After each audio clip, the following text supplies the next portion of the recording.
Hello and welcome to another installment of the Laughing Place Video News Update. I'm Becca Burbank, here to bring you the latest Disney parks, movies, TV news, and more for January 31st, 2020. Today we start off overseas as both Shanghai Disneyland and Hong Kong Disneyland remain temporarily closed.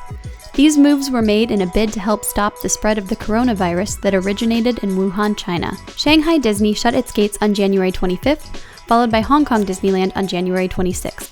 Currently, no reopening date for either park has been announced, but both resorts write that they will be in contact with health officials to determine when it is safe to welcome back guests. Those affected by these closures will also be able to obtain refunds. Staying in Asia, this week, Tokyo Disneyland also had some news to share. First, they announced that they would be adjusting their ticket prices in the coming months. Starting April 1st, a one-day adult ticket will rise from the current 7,500 yen to 8,200 yen. This increase amounts to about $6.44 in US dollars.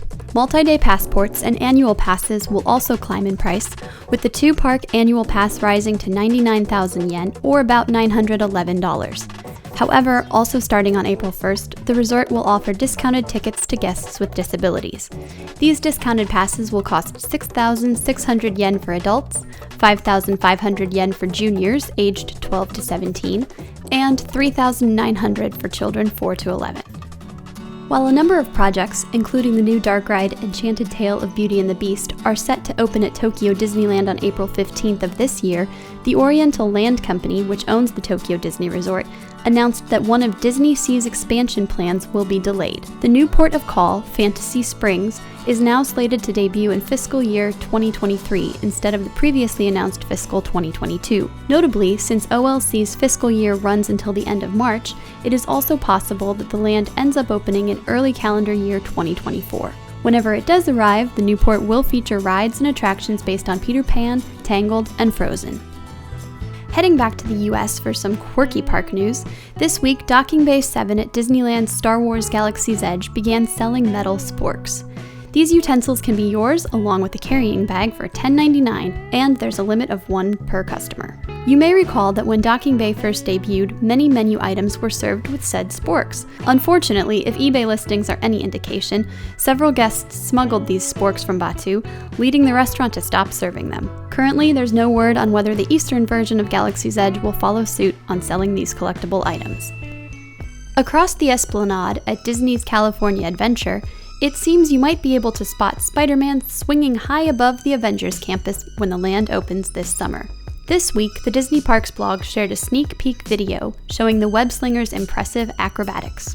Of course, this may all look slightly familiar if you've been following Imagineering's Stickman and Stuntronics trials that worked to develop an autonomous robot stunt double. Be sure to look out for Spidey when the Avengers Campus starts enrollment. Over at Walt Disney World, Disney's Animal Kingdom was filled with all kinds of adorableness this week, as it was announced that both a Hartmann zebra foal and an Angolan black and white colobus monkey were born in the park this month. The Hartmann zebra foal was birthed by Mother Prima and is the first zebra of this species born at the park.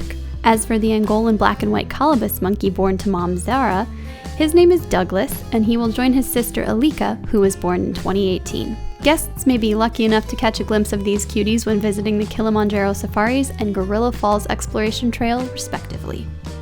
Speaking of babies in Animal Kingdom, a new specialty popcorn bucket featuring a young Simba also arrived at the park this week. Inspired by the iconic opening of the animated classic, the design of this container makes it perfect to triumphantly raise into the air.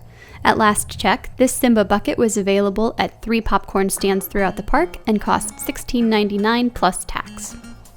In streaming news, Marvel fans who are looking forward to some of Hulu's Offenders characters coming to the platform will be disappointed to hear that 2 of the previously announced programs will no longer be moving forward. Howard the Duck, as well as Tigra and Dazzler show, have been canceled. With Hulu's animated Marvel show lineup being cut in half, the planned Offenders crossover is also DOA. Luckily, both MODOK and Hitmonkey are still expected to debut on the streamer.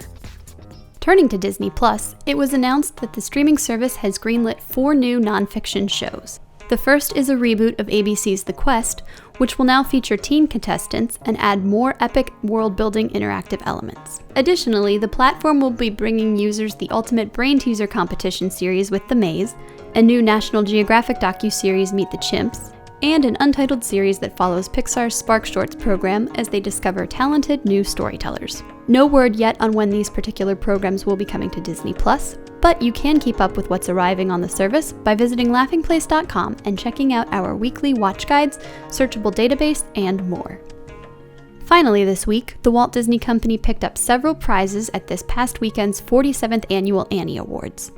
Among the winners were Frozen 2, H. John Benjamin of Bob's Burgers, Olaf voiced Josh Gad, Disney's Mickey Mouse Shorts, and Avengers Endgame, which, before you ask, took home the award for Best Character Animation in a Live-Action Film. Congratulations to all the Annie Award winners. And that will do it for this week's Laughing Place news update for January 31st, 2020. For more news, opinions, and video from around the world of Disney, be sure to like, subscribe, and visit laughingplace.com. Bye-bye!